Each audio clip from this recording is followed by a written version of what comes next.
بسم الله الرحمن الرحيم الحمد لله رب العالمين والصلاة والسلام على سيدنا محمد وعلى آله وأصحابه ومن تبعهم بإحسان إلى يوم الدين أما بعد فيا عباد الله أوصيكم وإياي أولا بتقوى الله يقول الله تبارك وتعالى في كتابه العزيز وفرقانه المجيد أعوذ بالله من الشيطان الرجيم بسم الله الرحمن الرحيم ولا تكتموا الشهادة ومن يكتمها فإنه آثم قلبه والله بما تعملون عليم صدق الله مولانا العظيم. அளவற்ற அருளாளன் நிகரற்ற அன்புடையவன் அல்லாஹு தஆலாவுடைய பெயர்நாமத்தினால் இந்த ஹுத்பாவை ஆரம்பம் செய்கிறேன். எல்லா புகழும் சர்வ வல்லமையும் கொண்டு கோடான கோடி படைப்புகளை படைத்து ரட்சித்து வருகின்ற ரப்புல் ஆலமீன் அல்லாஹு தஆலாவுக்கே சொந்தமானதாக அல்ஹம்துலில்லாஹ். சாந்தியும் சமாதானமும் அவனுடைய தூதர் எங்களுடைய தலைவர் இறுதி நபி முஹம்மது முஸ்தபா ஸல்லல்லாஹு அலைஹி வஸல்லம் அவர்கள் மீதும் அவர்களுடைய குடும்பத்தவர்கள் தோழர்கள் நல்லடியார்கள் அனைவர் மீதும் உண்டாவதாக. இந்த புனிதமான வெள்ளிக்கிழமை தினத்திலே அல்லாஹ்வுடைய கட்டளை ஏற்றவர்களாக அவனுடைய மாளிகையிலே அமர்ந்திருக்கின்ற அல்லாஹு தஆலாவுடைய நல்லடியார்களே, அல்லாஹ் சுப்ஹானஹு வ தஆலாவை உள்ளும் புறமும் இரகசியத்திலும் பரகசியத்திலும் எல்லா சந்தர்ப்பங்களிலும் பயந்து கொள்ளும்படி முதலில் எனக்கும் அப்பால் உங்களுக்கும் வசியத்து செய்து கொள்கின்றேன். அல்லாஹ்வுடைய நல்லடியார்களே, நாம் வாழுகின்ற இந்த கால சூழல் மிகவும் முக்கியமான ஒரு நிலையில் இருந்து கொண்டிருக்கிறது. ஒரு ஜனாதிபதி தேர்தலை நாங்கள் இந்த நாட்டிலே எதிர்நோக்கி இருக்கின்றோம். இந்த சந்தர்ப்பத்தில் அல்லாஹு தஆலாவை ரப்பாக கியாமத்து நாள் ஒன்று இருக்கிறது என்ற விஷயத்தையும் ஏற்றிருக்கின்ற முஸ்லிம்கள் என்ற வகையிலே உலகத்திலே நடக்கின்ற எல்லா சம்பவங்களையும் நாம் எதிர்கொள்கின்ற எல்லா பிரச்சனைகளையும் அல்லாஹு தஆலாவும் அவனுடைய தூதரும் காட்டி தந்த பிரகாரமே அணுக வேண்டும் என்ற அடிப்படையிலே இந்த தேர்தல் காலத்திலே எப்படி நடந்து கொள்ள வேண்டும், நாம் எமது வாக்குரிமையை வழங்குகின்ற பொழுது என்ன என்ன விஷயங்களை கருத்திலே கொள்ள வேண்டும் என்ற விஷயங்கள் சம்பந்தமாக சில ஆலோசனைகளை முன்வைப்பது பொருத்தமாக இருக்கும் என்று நாங்கள் கருதுகிறோம். அல்லாஹ்வுடைய நல்லடியார்களே, ஒரு மனிதன் கண் விழித்ததிலிருந்து தூங்கச் செல்லும் வரை என்ன என்ன கர்மங்களில் ஈடுபடுகின்றான், அது என்ன கர்மமாக இருக்கட்டும், அவை அனைத்தையும் அல்லாஹு தஆலா விரும்பும் வழியில் அமைத்துக் கொள்ள வேண்டும் என்பது எமது தீன் எங்களுக்கு கற்றுத்தருகின்ற அடிப்படையான ஒரு போதனையாக இருக்கிறது. அந்த வகையில் பொருளாதாரத்தை ஈட்டுவதாக இருக்கலாம், குடும்பம் நடத்துவதாக இருக்கலாம், அரசியல் செய்வதாக இருக்கலாம், எதுவாக இருந்தாலும் அதனை பற்றி இஸ்லாத்துக்கென்று ஒரு நிலைப்பாடு, ஒரு கண்ணோட்டம் நிச்சயமாக இருந்து கொண்டிருக்கிறது. அந்த வகையிலே நானும் நீங்களும் தேர்தல் என்று வருகின்ற பொழுது யாரை தெரிவு செய்ய வேண்டும், யாருக்கு வாக்களிக்க வேண்டும், இப்படியான சந்தர்ப்பங்களிலே எங்களுடைய மனோநிலை எப்படி காணப்பட வேண்டும் என்பது சம்பந்தமாகவும் எமது இஸ்லாத்துக்கென்று தனித்துவமான மிகவும் அழகான ஒழுங்குபடுத்தப்பட்ட ஒரு நிலைப்பாடு இருக்கிறது என்பதை மறந்துவிடக்கூடாது. அல்லாஹ்வுடைய நல்லடியார்களே, அரசியல் என்பது இஸ்லாத்தை பொறுத்தவரையிலே மனித வாழ்க்கையை விட்டு பிரித்து பார்க்க முடியாத அளவுக்குள்ள ஒரு அங்கமாகும். அதிகாரம், ஆட்சி, நிர்வாகம் என்று வருகின்ற பொழுதும் அடிப்படையில் அவை அனைத்தும் அல்லாஹு தஆலாவுக்கு சொந்தமானது என்று அல்லாஹு தஆலா சொல்லுகின்றான். இனில் ஹுக்மு இல்லா லில்லாஹ். அந்த ஆட்சியை அதிகாரத்தை தான் நாடியவர்களுக்குத்தான் கொடுக்கின்றான் என்றும் குர்ஆன் சொல்லுகிறது. துகுத்தில் முல்க மன் தஷா வ தன்சிஉல் முல்க மிம்மன் தஷா. நீ நாடியவர்களுக்குத்தான் ஆட்சியை கொடுப்பாய், நீ நாடியவர்களிடமிருந்து ஆட்சியை அதிகாரத்தை பறித்துக் கொள்வாய் என்று அல்லாஹு தஆலா சொல்லுகிறான். அடிப்படையில் ஆட்சி அல்லாஹு தஆலாவுக்கு சொந்தமானது. அந்த ஆட்சியை அதிகாரத்தை தான் விரும்பியவர்களுக்கு கொடுப்பான் என்று குர்ஆன் தெளிவாக சொல்லுகிறது. எனவே ஆட்சி அதிகாரம் என்ற விஷயத்தோடு மனிதனுக்கு சம்பந்தம் இருக்கிறது என்ற கருத்திலே இஸ்லாம் இருக்கிறது. இன்னும் ஒரு குர்ஆனுடைய வசனத்திலே நீங்கள் ஆட்சி செய்கின்ற பொழுதும், அதிகாரம் செலுத்துகின்ற பொழுதும், நிர்வாகம் செய்கின்ற பொழுதும் அல்லாஹு தஆலா சொன்ன பிரகாரம் உங்களுடைய ஆட்சியை அதிகாரத்தை நீங்கள் பிரயோகிக்க வேண்டும், நடாத்த வேண்டும் என்ற கருத்து பல இடங்களிலே குர்ஆனிலே சொல்லப்பட்டிருக்கிறது. நபியை நீங்கள் தீர்ப்பளியுங்கள் என்று வருகின்ற குர்ஆனுடைய வசனங்களை பார்க்கின்ற பொழுது நாம் வணக்க வழிபாடுகளிலே ஈடுபடுவது மாத்திரமல்ல, எமது அஹ்லாக்குகளிலே சம்பந்தப்படுவது மாத்திரமல்ல, எமது நீதி நிர்வாகம் என்று வருகின்ற பொழுதும், ஆட்சி அதிகாரம் என்று வருகின்ற பொழுதும் அதற்கும் இஸ்லாத்துக்கென்று ஒரு நிலைப்பாடு இருக்கிறது. இஸ்லாம் என்பது ஒரு பூர்ணமான வாழ்க்கை திட்டம். அங்கு எல்லா விஷயங்களும் பேசப்பட்டிருக்கிறது என்ற முடிவுக்கு நாங்கள் வருகிறோம். அல்லாஹ்வுடைய நல்லடியார்களே, நபிமார்களை எடுத்துக்கொண்டால் அவர்கள் ஆட்சியோடு தங்களை சம்பந்தப்படுத்தி இருந்தார்கள் அல்லாஹ்வுடைய கட்டளையின் பேரிலே. நபி மூசா அலைஹிஸ்ஸலாம், யூசுப் அலைஹிஸ்ஸலாம், தாவூத் அலைஹிஸ்ஸலாம், சுலைமான் அலைஹிஸ்ஸலாம், துல்கர்னைன் போன்ற ஆட்சியாளர்களை நாங்கள் எடுத்துக்கொண்டால் அவர்கள் நபிமார்களாக இருந்த அதே நேரத்திலே ஆட்சியை செய்திருக்கிறார்கள், நீதியை நிலைநாட்டி இருக்கிறார்கள். அவர்கள் ஆசிரமங்களிலே புகுந்து கொண்டிருக்கவில்லை. பூமியிலே நீதி நிலைநாட்டப்பட வேண்டும், அல்லாஹு தஆலா விரும்புகின்ற பிரகாரம் மனித வாழ்வு ஒழுங்குபடுத்தப்பட வேண்டும் என்ற அந்த விவகாரத்திலே அவர்கள் அழுத்தம் கொடுத்திருக்கிறார்கள். எனவே அவர்கள் தாமும் தன் பாடும் என்று இருக்காமல் தங்களுடைய அன்றாட வாழ்க்கையிலே இந்த அரச நிர்வாகத்தை ஒரு அங்கமாக அமைத்திருப்பதை நாங்கள் பார்க்கின்றோம். அல்லாஹ்வுடைய நல்லடியார்களே, அந்த வகையிலே நாம் இந்த நாட்டில் தற்போது இருக்கின்ற ஜனநாயக முறையின்படி பல்வேறுபட்ட தேர்தல்களை நாங்கள் எதிர்கொள்கின்ற பொழுது நாம் எவ்வாறு நடந்து கொள்ள வேண்டும் என்பதனை பற்றி சிந்திப்பது ஒரு இஸ்லாமிய கடமையாக, ஒரு பொறுப்பாக இருக்கிறது. ஏன் இதனை சொல்லுகிறோம் என்றால், இஸ்லாம் என்பது சில அடிப்படையான கொள்கைகளை, கோட்பாடுகளை நிறுவுவதற்காக வந்திருக்கின்ற ஒரு பூர்ணமான வாழ்க்கை திட்டம் என்ற வகையிலே மனித நலன்களை ஈட்ட வேண்டும், தீமைகள் களையப்பட வேண்டும், நீதி நியாயம் வலுப்படுத்தப்பட வேண்டும், வளங்கள் உச்சகட்டமாக பயன்படுத்தப்பட வேண்டும், மனித சமுதாயத்தின் உயர்ச்சிக்காக பாடுபட வேண்டும் என்ற கருத்திலே இஸ்லாம் இருப்பதனால் அதற்கான சிறந்த ஒரு ஊடகமாக, ஒரு உத்தியாக, ஒரு அணுகுமுறையாக இந்த ஆட்சி அதிகாரம் என்பன இருக்கிறது என்பதை நாங்கள் புரிந்து கொள்ள வேண்டும். அல்லாஹ்வுடைய நல்லடியார்களே, சற்று ஆழமாக நாங்கள் சிந்தித்து பார்ப்போம். இந்த நாட்டை பொறுத்தவரையிலே 30 வருட யுத்தம் ஒன்றை நாங்கள் சந்தித்தோம்.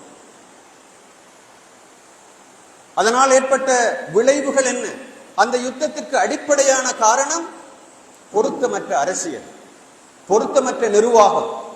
உரிய வகையில் இந்த நாட்டை நிர்வகிக்க வேண்டுமே என்ற சிந்தனை இல்லாமல் இனவாதத்தை அடிப்படையாக கொண்டு இந்த நாட்டை நிர்வகித்த ஆட்சியாளர்கள் தான் அதற்கு பின்புலம். இதனால் இந்த நாடு 100 வருஷங்களுக்கு பின்னால் போனது, பின் தள்ளப்பட்டது என்றால் மிகையாகாது. எனவே நாங்கள் அரசியலை பற்றி சிந்திக்காமல் இருக்க முடியுமா? யாருடைய கைக்கு அதிகாரம் போக வேண்டும் என்பது சம்பந்தமாக நாங்கள் யோசிக்காமல் இருப்பது ஒரு பெரிய தவறு என்பதை அது காட்டுகிறது. இந்த நாட்டிலே இடம்பெற்ற ஈஸ்டர் தாக்குதல் அது முழுக்க முழுக்க அரசியல் பின்னணியிலே இடம்பெற்ற ஒரு தாக்குதல் என்பதை நாம் அறிவோம். இதனால் இந்த நாடு கண்ட அவலங்கள், முஸ்லிம் சமுதாயத்தின் மீது அள்ளி வீசப்பட்ட குற்றச்சாட்டுகள், ஏற்படுத்தப்பட்ட நெருக்குவாரங்கள், இந்த இனங்களுக்கிடையில் ஏற்பட்ட மோதல்களும் சந்தேகங்களும் எவ்வளவு பெரிய பயங்கரமான விளைவுகளை ஏற்படுத்தின என்பதை நாங்கள் புரிந்து கொள்கிறோம். அல்லாஹ்வுடைய நல்லடியார்களே, எனவே எல்லாவற்றோடும் அரசியல் சம்பந்தப்பட்டிருக்கிறது.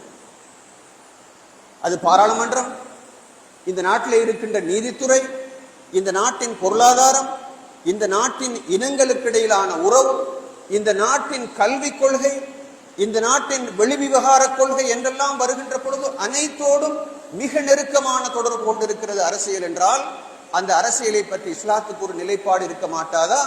நிச்சயமாக இஸ்லாத்துக்கு நிலைப்பாடு இருக்கிறது. அல்லாஹ்வுடைய நல்லடியார்களே, இந்த நாடு ஈஸ்டர் தாக்குதலை மாத்திரமல்ல, 30 வருட யுத்தத்தை மாத்திரமல்ல, கோவிட்-19 பின்னால் ஏற்பட்ட பயங்கரமான பொருளாதார சரிவு, இந்த நாட்டிலே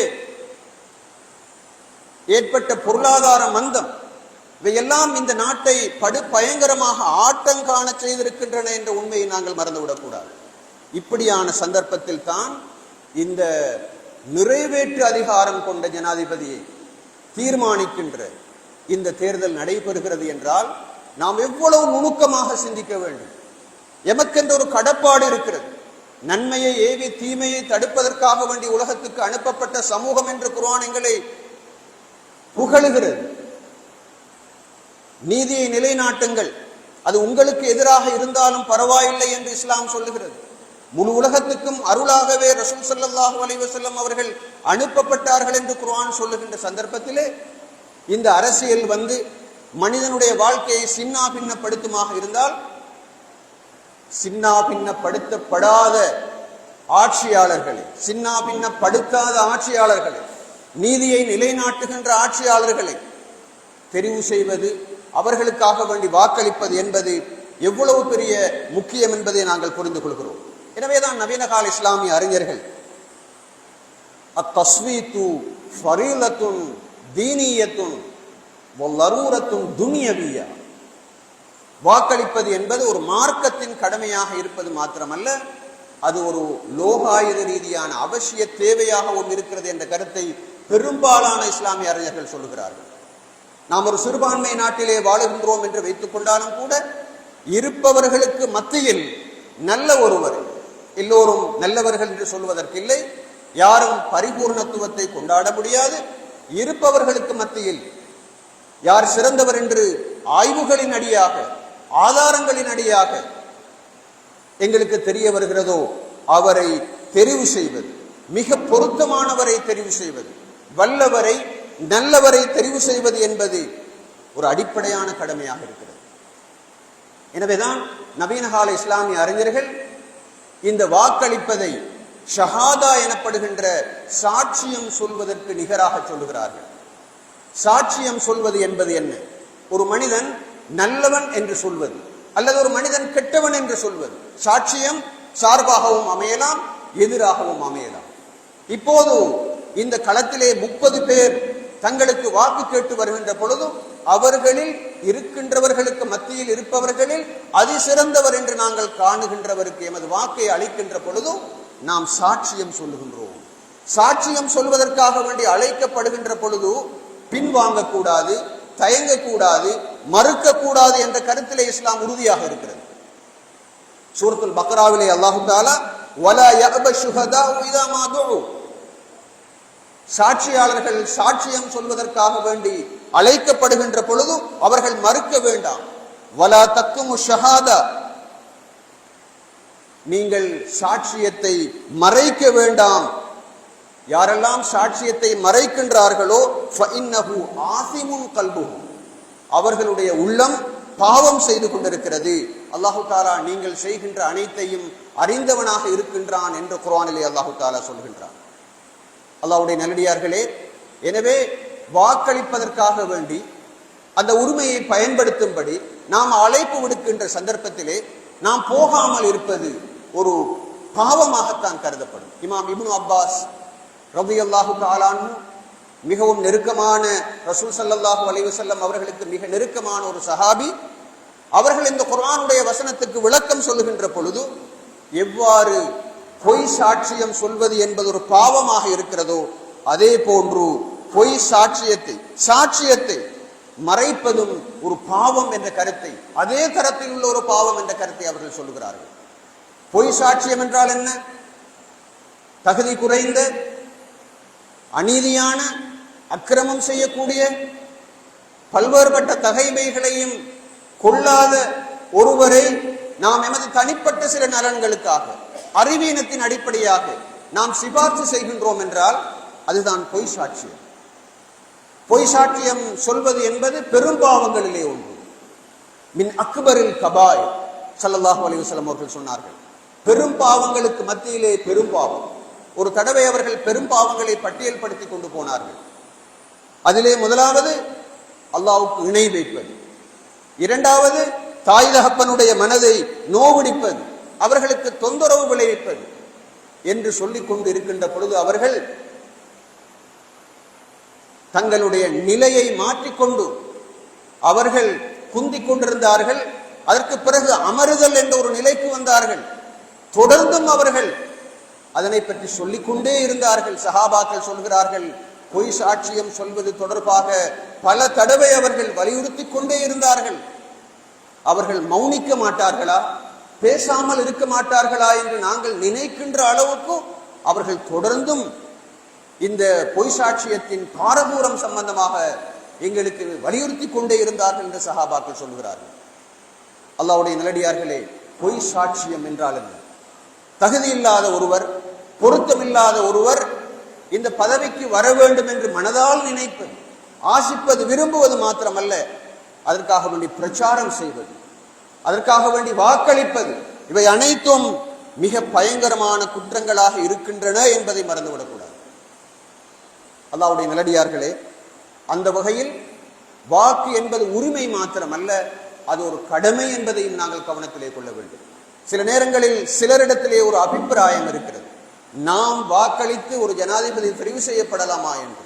அப்படி எல்லோரும் யோசித்தால் சில நேரங்களில் ஒரு வாக்கினால் ஒரு மோசமானவர் தெரிவு செய்யப்படுவதற்கு நாம் காரணகர்த்தாக்களாக இருப்போமாக இருந்தால் நாங்கள் எவ்வளவு பெரிய பாவத்தை செய்கின்றோம்.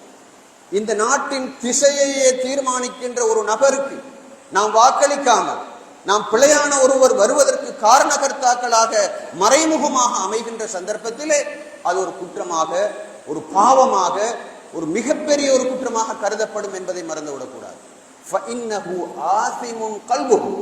அவருடைய உள்ளம் பாவம் செய்கிறது, உள்ளத்திலே ஒரு பெரிய கோளாறு இருக்கிறது என்ற கருத்தை குர்ஆனிலே அல்லாஹ் தஆலா சொல்லுகிறார். எனவே முதலாவது கருத்தை நாங்கள் வலியுறுத்துகின்றோம். இரண்டாவதாக, நாம் வாக்களிக்க செல்லுகின்ற சந்தர்ப்பத்தில் எங்களுடைய மனோநிலை எப்படி இருக்கிறது, எந்த பின்புலத்திலிருந்து அந்த வாக்கை நாங்கள் அளிக்கப் போகின்றோம், எந்த நோக்கத்தோடு நாங்கள் வாக்கை அளிக்கப் போகின்றோம் என்பது மிக முக்கியம். அதனுடைய உந்து சக்தி என்ன? பெரும்பாலானவர்கள் சுயநலத்திற்காக, பக்க சார்பாக, வாக்கு கேட்டு வருபவர் எங்களுடைய குடும்பத்தை சேர்ந்தவர் என்பதற்காக, பரம்பரையாக எங்களுடைய குடும்பத்தவர்கள் இந்த கட்சிக்குத்தான் வாக்களித்திருக்கிறார்கள் என்ற நியாயத்தை காட்டி, குறிப்பிட்ட அந்த அபேட்சகர் வெற்றி பெறும் பட்சத்தில் என்னுடைய ஏட்டு இறக்குமதிக்கு அது வசதியாக அமையும் என்று அனுமானித்து, அல்லது தனிப்பட்ட நலன்களை நாங்கள் அடைந்து கொள்ளலாமே என்ற நோக்கத்தோடு நாங்கள் வாக்களிப்போமாக இருந்தால் அதனை விடவும் மிகப்பெரிய துரோகம், மிகப்பெரிய ஒரு அநியாயம் உலகத்திலே வேறு எதுவுமே இருக்க முடியாது. பிழையான அரசியல்வாதிகளால் வளங்கள் சுரண்டப்படுகின்றன, மிகப்பெரிய திருட்டு இடம்பெறுகிறது, இனவாதம் கடந்த காலங்களிலே மிக மோசமாக தூண்டப்பட்டது, பாவங்கள் பல அரங்கேறுவதற்கு அவர்கள் காரணமாக அமைந்தார்கள், இனங்களை அவர்கள் மோதவிட்டார்கள், இந்த நாட்டின் கல்விக் கொள்கை வேறொரு திசையிலே போவதற்கு பலரும் காரணமாக அமைந்தார்கள். இப்படியான சந்தர்ப்பத்தில் நாம் எமது தெரிவை மிகவும் அறிவுபூர்வமாகவும் அல்லாஹ்வுக்கு பயந்தும் தூர நோக்கோடும் மிகப்பெரிய ஆய்வு செய்தும் சம்பந்தப்பட்ட துறை சார்ந்தவர்களுடைய ஆலோசனையின் பேரிலும் தான் இந்த வாக்கை நாங்கள் அளிக்க வேண்டியிருக்கிறது. அல்லாஹ்வுடைய ரசூல் ஸல்லல்லாஹு அலைஹி வஸல்லம் அவர்கள் சொன்னார்கள், ஒரு மனிதன் இன்னொரு மனிதனை நியமனம் செய்கின்றான், முஹாபாத்தன், அதிலே பக்க சார்பு இருக்கிறது என்று வைத்துக் கொண்டால், ஃபஅலைஹி லஅனத்துல்லாஹி, அல்லாஹு தஆலாவுடைய லஅனத் அவனுக்கு உரித்தாகட்டும். அல்லாஹு தஆலா அவனிடமிருந்து சுன்னத்தான அமல்களையோ அல்லது ஃபர்லான அமல்களையோ ஏற்றுக்கொள்ள மாட்டான். லா யக்பலுல்லாஹு மின்ஹு ஸர்ஃபன் வலா அத்லன் ஹத்தா யுத்கிலஹு ஜஹன்னம். ஹாக்கிம் என்ற முஸ்தத்ரக்குல் ஹாக்கிம் என்ற கிரந்தத்திலே பதிவு செய்யப்பட்டிருக்கின்ற இந்த ஹதீஸ். ஒரு மனிதன் ஒரு நியமனத்தை செய்கின்றான். நாட்டின் நியமனம் மாத்திரமல்ல, ஒரு நிறுவனத்தின் நியமனம், ஒரு பள்ளிவாயினுடைய ஒரு நிர்வாகியை தெரிவு செய்வது, ஒரு இயக்கத்தின் நிர்வாகியை தெரிவு செய்கின்ற சந்தர்ப்பத்திலே தனிப்பட்ட நோக்கங்களுக்காக, பக்க சார்பாக, சுயநலனுக்காக வேண்டி அந்த நியமனம் அமையுமாக இருந்தால் நிச்சயமாக அப்படியாக சிபார்சு செய்கின்ற மனிதன் அவன் நாளை மறுமையிலே நரகத்திலே நுழைவிக்கப்படுவான். அவனுடைய சுன்னத்தான ஃபர்லான எந்த ஒரு அமல்களும் ஏற்றுக்கொள்ளப்பட மாட்டாது என்று ஸல்லல்லாஹு அலைஹி வஸல்லம் அவர்கள் சொன்னார்கள். அல்லாஹ்வுடைய நல்லடியார்களே, எனவே நாம் இந்த கிரைட்டீரியா என்று நாங்கள் சொல்லுவோம். ஒரு மனிதனுக்கு ஒரு ஜனாதிபதியாக அல்லது பிரதமராக, ஒரு நிறுவனத்தின் தலைவராக அல்லது ஒரு அமைப்பின் பொறுப்பாளராக வருபவருக்கென்றென்று சில தகுதிகள் தேவைப்படும். நாம் வாழுவது 19ஆம் நூற்றாண்டில் அல்ல, 21வது நூற்றாண்டிலே. பல வகையான மாறுதல்கள் உலகத்திலே நடந்து கொண்டிருக்க, இலங்கை மக்களுடைய தேவைகள் பல நானாவிதமாக வித்தியாசப்பட்டிருக்க, மக்களுடைய பிரச்சனைகள் மிக மிக வித்தியாசமாக இருக்க, இந்த நாட்டை வழிநடாத்துகின்ற தலைவர், அதுவும் வரைமுறை அற்ற அதிகாரங்களை கொண்ட, முழு நிறைவேற்று அதிகாரம் கொண்ட ஒரு ஜனாதிபதியாக வர இருக்கின்ற ஒருவரை தெரிவு செய்கின்ற பொழுது அதிலே குருட்டுத்தனம் இருக்குமாக இருந்தால், அதிலே பக்கசார்பு இருக்குமாக இருந்தால், அதிலே சுயநலம் கலந்திருக்குமாக இருந்தால், அதிலே அறிவீனம் கலந்திருக்குமாக இருந்தால், அதனை விடவும் வேறு என்ன அங்கு அநியாயம் இருக்க முடியும் என்பதை கவனத்திலே கொள்ள வேண்டும். அல்லாஹ்வுடைய நல்லடியார்களே, எனவே நாங்கள் அதி உயர்ந்த பட்சமான தகுதிகளை கொண்டவர்களை பற்றிய சிந்தனை எங்களுக்கு தேவைப்படுகிறது.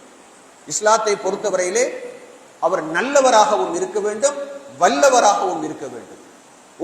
ஒரு நீதி நிர்வாகத்தை செய்யக்கூடிய அறிவு தகைமை, நிர்வாக திறமை, அதற்கான ஸ்கில்ஸ், அதனுடைய திறன்கள் அவரிடத்திலே இருக்க வேண்டும். அவரிடத்திலே இப்படிப்பட்ட திறமைகள் இருக்கின்ற அதே நேரத்திலே அவர் ஒரு நல்லவராகவும் இருக்க வேண்டும், வல்லவராகவும் இருக்க வேண்டும், நல்லவராகவும் இருக்கிறாரா என்று பார்த்துக் கொள்ள வேண்டும். குர்ஆனிலே அல்லாஹ் தஆலா யூசுப் அலைஹிஸ்ஸலாம் அவர்களை பற்றி சொல்லுகின்ற பொழுது அவர்களுக்கு நிதி மந்திரி பதவியை அந்த நாட்டு அரசன் கொடுப்பதற்காக வேண்டி தன்னுடைய அவைக்கு யூசுப் அலைஹிஸ்ஸலாம் அவர்களை வரவேற்கிறார், அழைக்கிறார். அழைத்து விட்டு சொல்லுகிறார், இன்னக்கல் யௌம லதைனா மக்கீனுன் அமீன். இன்றைய காலகட்டத்தை பொறுத்தவரையிலே உங்களிடத்திலே மிக முக்கியமான 2 தகைமைகள் காணப்படுகின்றன.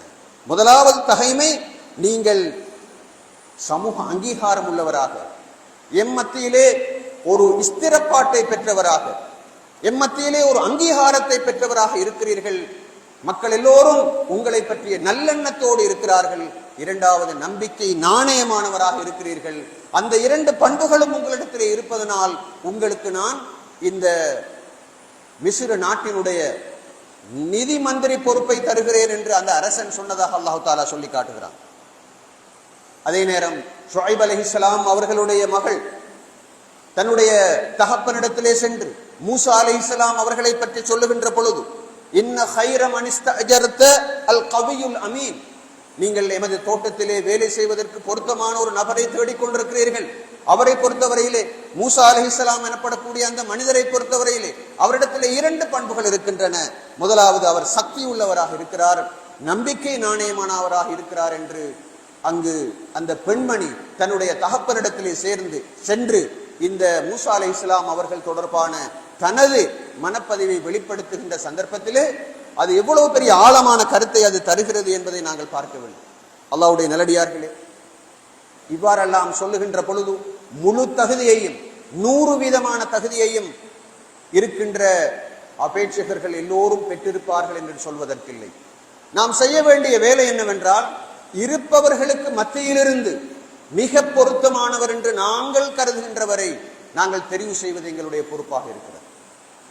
ஃபிக்ஹுல் முவாஸனாத் என்று இஸ்லாமிய சட்ட பரப்பிலே மிக முக்கியமான ஒரு பகுதி இருக்கிறது. முவாஸனாத் என்றால் என்ற 2 பகுதிகளையும் ஒப்பீடு செய்வது, 2 பகுதிகளிலும் இருக்கின்ற நலவுகளை நஷ்டங்களை எடுத்து உயிர்த்து ஆராய்வது, எந்த பகுதிக்கு கூடுதலாக பாரம் இருக்கிறதோ அந்த பகுதியை தெரிவு செய்வது.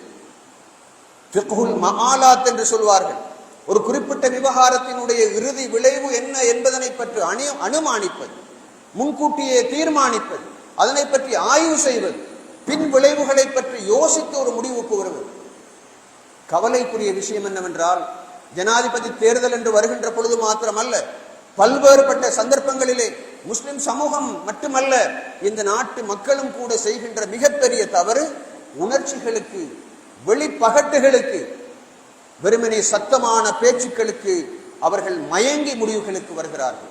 பொருளாதார அறிவு, அரசியல் அறிவு, தூர நோக்கு, ஆழமான அறிவு, ஒரு வேட்பாளரின் கடந்த கால நடவடிக்கைகள் பற்றிய அறிவு, அவர் வெளியிட்டிருக்கின்ற தேர்தல் விஞ்ஞாபனத்திலே உள்ளடங்கி இருக்கின்ற அந்த நுணுக்கங்கள் தொடர்பான அறிவுகள் இல்லாமல் ஒரு சில வீடியோக்களை மாத்திரம் பார்த்து முடிவுக்கு வருகின்ற அந்த மோசமான அந்த நிலை காணப்படுகிறது. அல்லாஹ்வுடைய நல்லடியார்களே, லஞ்சம் ஒழிக்கப்பட வேண்டும், இனவாதம் ஒழிக்கப்பட வேண்டும், இந்த பொது சொத்துக்கள் துஷ்பிரயோகம் செய்யப்படுகின்ற நிலைக்கு முற்றுப்புள்ளி வைக்க வேண்டும். அனைத்து மனிதர்களையும், என்னுடைய மனிதர்கள், இந்த நாட்டு மனிதர்கள் எல்லோரையும் வளர்க்க வேண்டும் என்ற அந்த அரவணைத்து செல்கின்ற பரந்த மனப்பான்மை கொண்டவர்கள் எங்களுக்கு தேவைப்படுகிறார்கள். இப்படிப்பட்ட விஷயங்கள் எல்லாவற்றையும் கவனத்திலே கொண்டுதான் நாங்கள் கட்டாயமாக எமது தெரிவுகளை செய்ய வேண்டியிருக்கிறது. இறுதியாக ஒரு விஷயத்தை ஞாபகப்படுத்த விரும்புகின்றோம்.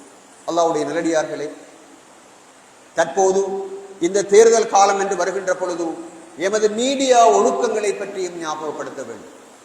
மீடியாவிலே சேறு பூசுதல், அபாண்டம் சுமத்துதல், தேவையில்லாத விஷயங்களை எல்லாம் தேவையான விஷயங்களாக காட்டுவது, கருப்பை வெள்ளையாக, வெள்ளையை கருப்பாக காட்டுவது, நண்பனை எதிரியாக காட்டுவது, மூடி மறைப்பது போன்ற மிக பயங்கரமான குற்றங்கள் அரங்கேறிக் கொண்டிருக்கின்றன.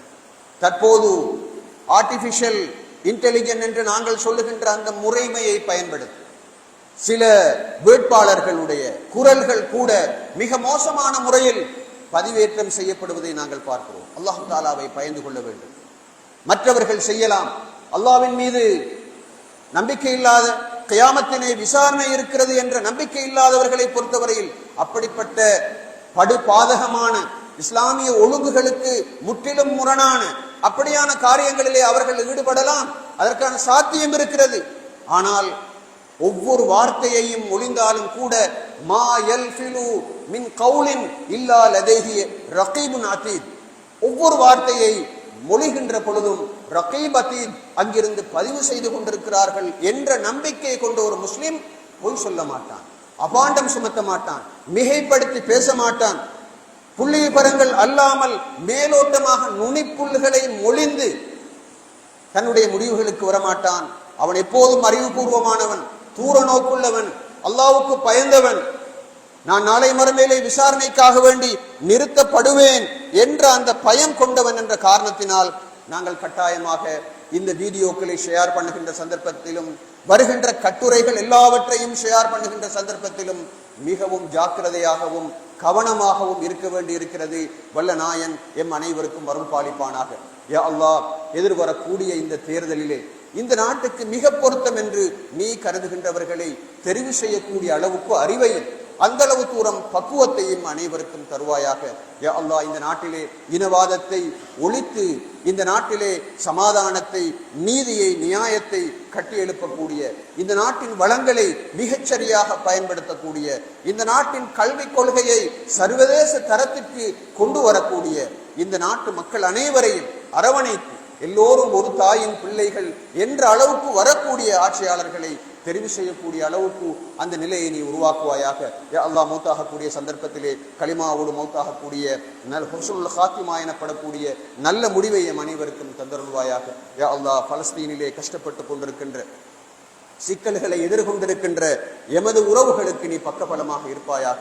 அவர்களை யாரெல்லாம் அடக்கி ஒடுக்குவதற்காக வேண்டி முயற்சிக்கிறார்களோ அவர்கள் அனைவரையும் நீ கவனித்துக் கொள்வாயாக. யா அல்லாஹ், நாளை மறுமையிலே உன்னை சந்திக்கின்ற பொழுது தூய்மையான உள்ளத்தோடு சந்திக்கக்கூடிய அந்த அருமையான பாக்கியத்தையும் அனைவருக்கும் நசீபாக்குவாயாக. ஆமீன் ஆமீன் யா ரப்பல் ஆலமீன்.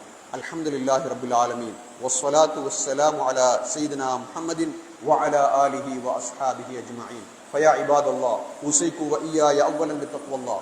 يقول الله تبارك وتعالى في كتابه العزيز وفرقانه المجيد: أعوذ بالله من الشيطان الرجيم، بسم الله الرحمن الرحيم ولا تأكلوا أموالكم بالباطل وتدلوا بها إلى الحكام لتأكلوا فريقا من أموال الناس بالإثم وأنتم لا تعلمون. صدق الله مولانا العظيم. بارك الله لنا ولكم بالقرآن العظيم ونفعنا بالآيات والذكر الحكيم. إنه تعالى جواد كريم ملك عظيم رب حليم فاستغفروه إنه هو الغفور الرحيم.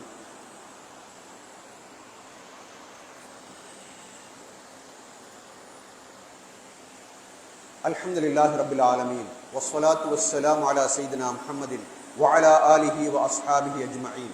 فيا عباد الله أوصيكم وإياي أولا بتقوى الله.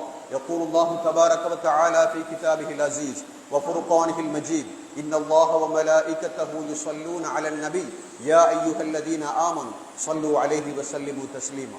اللهم صل وسلم على حبيبك سيدنا محمد كما صليت على إبراهيم وعلى آل إبراهيم إنك حميد مجيد. اللهم ارض عن ساداتنا أبي بكر الصديق وعمر الفاروق وعثمان ذي النورين وعلي أسد الله وعن باقي الصحابة أجمعين وعنا معهم برحمتك يا أرحم الراحمين. اللهم اغفر للمسلمين والمسلمات والمؤمنين والمؤمنات الأحياء منهم والأموات إنك السميع قريب مجيب الدعوات. اللهم أجرنا من النار اللهم أجرنا من النار اللهم أجرنا من النار. اللهم أعز الإسلام والمسلمين وأذل الشرك والمشركين. ربنا اغفر لنا ولإخواننا الذين سبقونا بالإيمان ولا تجعل في قلوبنا غلا للذين آمنوا ربنا إنك رؤوف رحيم. فيا عباد الله إن الله يأمر بالعدل والإحسان وإيتاء ذي القربى وينهى عن الفحشاء والمنكر والبغي يعظكم لعلكم تذكرون. اذكروا الله الجليل الجبار يذكركم ويزدكم ولذكر الله أكبر والله يعلم ما تصنعون.